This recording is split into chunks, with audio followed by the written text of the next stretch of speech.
Y'all awake yet? It's good to be with y'all this morning. Uh, this this week we are the clergy will be going to annual conference at the end of this week. So that's why I get to preach this week and not Phil, because we won't be here to work on a sermon during the week. But glad to be with y'all. We're starting a new sermon series this week. It's going to be based off of the scriptures that we're using in VBS, and our VBS is also called Magnified. So that's kind of where we're going, what we're going to be doing. And our theme for the first week is God Sees You. So we're going to be in Mark chapter 10 this week. But just to kind of bring you up to speed as to what's happening around the text that we're going to be reading. The text is Jesus lifting up the little children that the disciples are trying to keep from him, right? But this is the second time that Jesus has already lifted up little children, right? In Mark chapter 9, it says, he sat down, called the 12, and said to them, whoever wants to be first must be last, last of all and servant of all. Then he took a little child and put it among them. And taking it in his arms, he said to them, whoever welcomes one such child in my name welcomes me, and whoever welcomes me welcomes not me, but the one who sent me. Right? This is after the disciples have been arguing about who is the greatest among them, right? Jesus doesn't call them out, but he's like, I heard what you were saying, and so we're going to try and subtly correct that, right? So he teaches them about being last and being a servant, right? Then they come upon another exorcist that's not one of them, okay? And so the disciples are like, no, dude, you're not one of us. You can't do that. And Jesus' response is, anybody who is not against us is for us. And he says, if any of you cause one of these little ones who believe in me to sin, it would be better for you if a great millstone were hung around your neck and you were thrown into the sea. So very uplifting things Jesus is saying, right? And then when we get to Mark chapter 10, the very beginning of that is Jesus's harsh words about divorce. Okay, so some real highlights of Jesus's teaching. Probably some of our favorite parts, right? I'm being sarcastic. It's not our favorite part. So when we get to today's text, starting in verse 13, it says, people were bringing children to him in order that he might touch them, and the disciples spoke sternly to them. But when Jesus saw this, he was indignant and said to them, let the children come to me. Do not stop them, for it is such as these that the kingdom of God belongs. Truly, I tell you, whoever does not receive the kingdom of God as a little child will never enter it. And he took them up in his arms and laid his hands on them and blessed them. Okay, we've heard this before, yes? So, children, what's the big deal, right? This scene, we think of parents bringing their kids for a blessing, which it could have been, but it likely wasn't just that. It could have been orphans who had lost their parents. It could have been children who were sick or had some kind of physical issue. You remember during this time of Roman rule, right, there was lots of heavy taxation, which was hard on families. There was lots of violence, right? If Rome would come to town and take over and conquer you, and that was not a pleasant thing to live through. If you remember anything about Pax Romana, right, the peace of Rome, it was very violent, right? If they got wind of any sort of rebellion or anti-Rome sentiment in an area, they would come and wipe out anybody that was even closely associated with that kind of sentiment or rebellion. So it's likely that there would have been orphans, children who had lost their parents in either the takeover of Rome or Rome punishing people they thought were trying to overthrow Rome, anything like that. But also just the high taxes to try and pay for and feed their armies, to pay for the building projects. That was strenuous on the local people. But not even that, right? Children have no status in this time. It's not like now where children are the center of our families, right? Even many of you that have grandchildren, you make a lot of your decisions based on your grandchildren, right? Here at the church, when we go through and are planning out the year, the church calendar, a lot of it is dictated by what the school calendars are, right? We have to know when public school spring break is, when private school spring break is, because we know that people are not going to be here, right?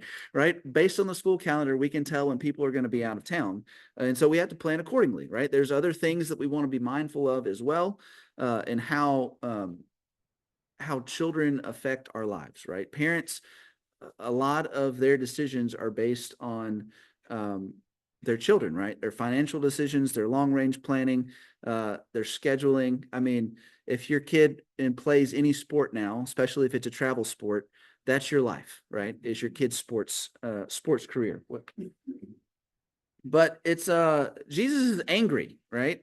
It describes him as indignant in this particular scene, which doesn't quite, it's not always how we think about Jesus. Do you think about Jesus as an angry person?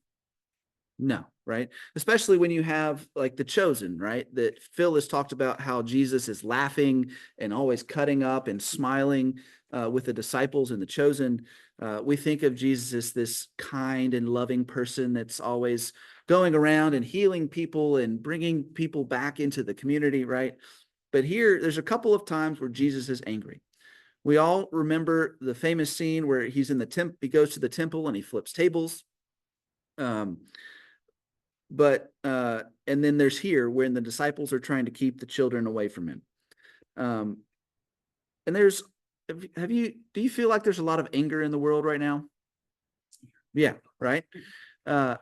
There's people on the internet that are telling us all these things we should be angry about. There's politicians that are telling us all these things we should be angry about. There's people on the news that are telling us all these things we should be angry about. Our friends are telling us all these things we should be angry about. And so there's just a lot of anger. And it's hard to know what to do with all that anger, right? We can't just be angry all the time. Are y'all good at being angry? Yeah. Right. So I have heard it said that men have two emotions. Okay, they're either fine or they're angry. And if you ask them more than what it means that they're fine, then they get angry, right? There's an episode did anybody watch that 70s show? Red Foreman. There's an episode in the last season where Eric has already left home and Kitty is trying to record a message to send to Eric. And she wants Red to say that he misses him, and he's refusing, right? Because, Red. And finally, she confronts him, and he's like, "Why do you always make me say things? Of course I miss him. He's my son." And, it's just grumbling about having to admit that he actually misses his son, right? And she has secretly hidden the recorder so that she's caught it on tape, right? But there's that kind of baseline just anger bubbling under the surface, waiting to kind of lash out at any little hiccup or misstep or annoyance. But anger can be really unhealthy, right?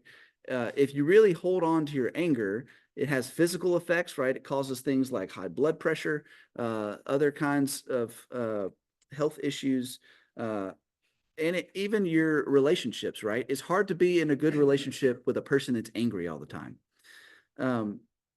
Brene Brown says, oh, that's the wrong one. Did I have that slide in there? Well, I'm missing a slide. Where'd it go? Well, maybe I didn't send it to you. Okay. Here we go. I can read it to you. So Brene Brown describes anger as a catalyst. Holding on to it will make us exhausted and sick. Internalizing anger will take away our joy and our spirit. Externalizing anger will make us less effective in our attempts to create change and forge connection. It's an emotion that we need to transform into something life-giving. Courage, love, change, compassion, and justice, right? Anger is important, right? There are things that should make us angry. It's healthy to be angry at times, But when you stay in anger is when you start to have issues, right?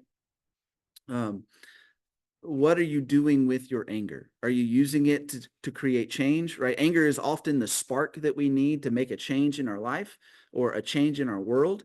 But if we just stay angry all the time, then nothing changes and we're just a miserable person. Anger also, some people say it's a secondary emotion, meaning that it kind of covers up or masks the thing that we're actually feeling, because it's hard for us to say that, oh, well, I'm feeling really lonely right now, or I'm sad, or I'm hurt, or I feel like I've been betrayed. And so instead, I'm just angry, right? It's easy to say that, and it's more acceptable to say you're angry than you're sad, right? People can deal with your anger. They don't know what to do with sadness and loneliness. But it's a thing, right? I think it's easy for us to kind of feel that initial anger, but to take a second to say, okay, I'm feeling angry. Why am I feeling angry? Am I actually feeling angry, or is something else going on? There are times where I start to act like a grumpy old man at the ripe old age of 29. And generally when that happens, it's not because I'm actually angry. It's because, there's something in my life that's actually making me sad, or I'm feeling lonely because I haven't been able to connect with my friends or my family or people that I care about. And so that it's when you start to learn how your body works and how you react to things, then you can kind of start to check in with yourself and not just be a grumpy old man all the time, right? To not be a Red Foreman. So the disciples are going to disciple, right? They're always the kind of court jester that seem to get everything wrong. I imagine this is what the face that Jesus is making most of the time when he's watching what the disciples are doing. They think they're doing the right thing, right? They're probably saying, but this is the way it works. This is the way we've always done it, which I know none of you say those things, right? Children, like I said, were not important. And so why would we give preference to them to come to Jesus over the other people that might be more important and have actual status? So during this time, if there were healers, right, there were other healers other than Jesus, their family and their friends benefited from the healer healing people, right? They were the ones that would set up a table outside and be able to monitor and buffer the people that were coming to the healer, charge a nominal fee for their services, right? It's a spheres of power, right? Their friend or their family member has power, and so then they're going to gain power because of that. You might think of how in modern times, right? If you're the campaign manager for president, and your candidate wins, you're likely going to be the chief of staff for the president, right? So you can think about it that way, right? But that's not what Jesus is here to do, right? The disciples are working off this old model of worldly power, and Jesus wants no part of that. Jesus isn't interested in building up his own power, of having control through the political levers of the day.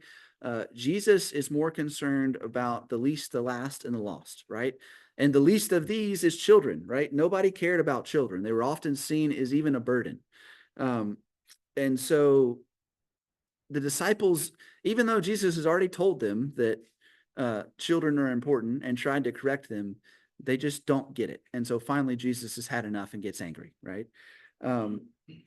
Even the word that is that's used to describe Jesus taking up the children in his arms, that's a word that was often used to describe women caring for children, right? And so it's kind of cutting against the expectations and the norms of the time, right? Taking care of children was women's work. That wasn't anything for men to do, but here Jesus is described as caring for and embracing children. So act like a child. I know nobody in here has been accused of acting like a child before, right? What does that mean, to act like a child?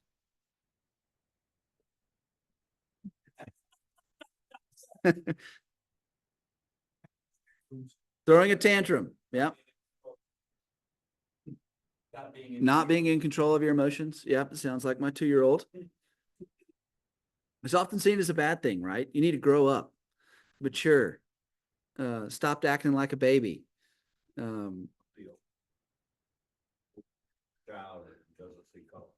Yeah, a child doesn't have the prejudices that adults do, so they're just open to anyone, right? They're accepting, right? They don't care who you are. If you're going to give them candy, they're going to love you, right? And they're just going to love you for being you. But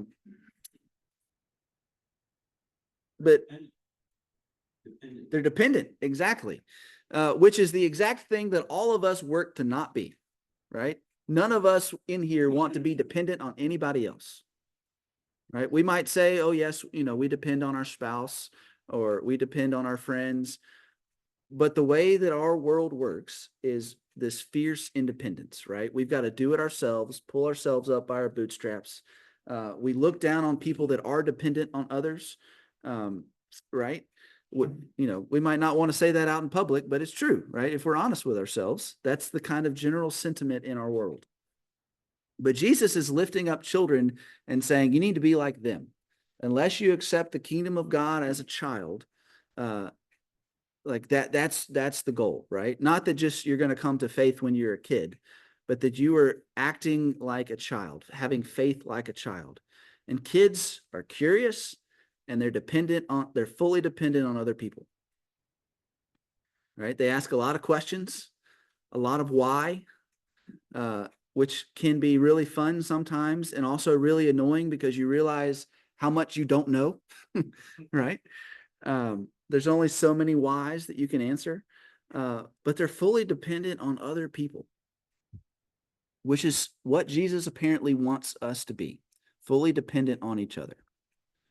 What would our world look like if we were actually dependent on each other instead of kind of building up our own little kingdoms where we do things by ourselves? Probably work a little different. We'd have to give up some things. We'd have to make a lot of changes to how we live our life, right? And so, I struggle with this, right? I'm working every day to be more independent in my life, to, build up my own security. And so to have Jesus come in and say, no, that's not what this is about. It's about interdependence, about depending on your community. That can be a tough task. Where do I get my pastor? CVS has got those right across the street. Just use your phone, man.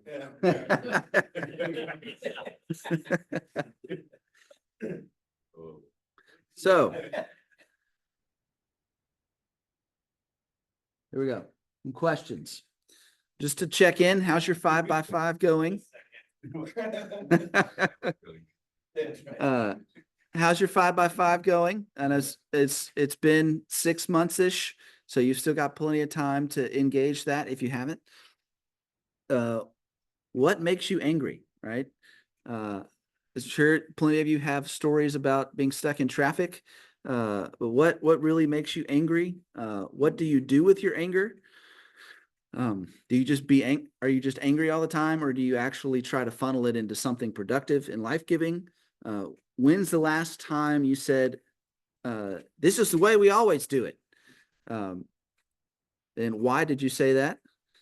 How often do you ask why, right? Are you curious? Are you trying to learn new things, trying to improve things? Or are you just kind of stuck in the pattern of the way you've always done things? Who are you dependent on? Whether we realize it or not, we do depend on each other. And so think about your life and who you're actually dependent on, and why, if you have trouble with that, why aren't you more dependent on other people, right? What's stopping you from being dependent? Has anybody watched Ted Danson's new show on Netflix, A Man on the Inside? Yeah. It's a great show if you haven't watched it, but there's a great scene towards the end of the first season with him and his daughter, where he hasn't been telling his daughter all of the things that are going on with him. And he's finally like, I don't want to be a burden on you. She's like, Dad, that's how this works. We share our sadness and we work through it together, right? So why aren't you being more dependent on others? I'm sure y'all will come up with better questions at your tables, but that's all I've got for you. Discuss.